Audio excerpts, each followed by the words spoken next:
ഉത്തരാഖണ്ഡിൽ നിന്ന് 2 ലക്ഷം മുസ്ലിം കുട്ടികളെ ഒറ്റ രാത്രി കൊണ്ട് അപ്രത്യക്ഷരായി. തുടർന്ന് ഭയാനകമായ ഒരു സത്യം പുറത്തു വന്നു. പ്രധാനമന്ത്രി മോദിജിയും അത് കണ്ട് അത്ഭുതപ്പെട്ടു.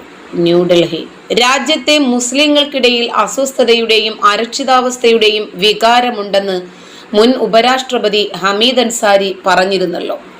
ഹമീദ് അൻസാരിയെ പോലുള്ളവർക്ക് അരക്ഷിതാവസ്ഥ തോന്നുന്നത് എന്തുകൊണ്ടാണെന്നുള്ളതിന്റെ വളരെ വികാരാധീനമായ ഒരു വാർത്ത ഇപ്പോൾ പുറത്തു വന്നിട്ടുണ്ട്.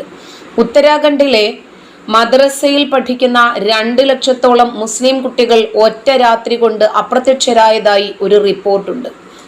മുഴുവൻ വാർത്തയും അറിഞ്ഞാൽ നിങ്ങളുടെ കാലിനടിയിലും നീലം തെറിക്കും. വാസ്തവത്തിൽ കഴിഞ്ഞ ദശകങ്ങളായി മദ്രസയിൽ പഠിക്കുന്ന കുട്ടികൾക്ക് എല്ലാ മാസവും സർക്കാർ സ്കോളർഷിപ്പ് നൽകുന്നുണ്ട്.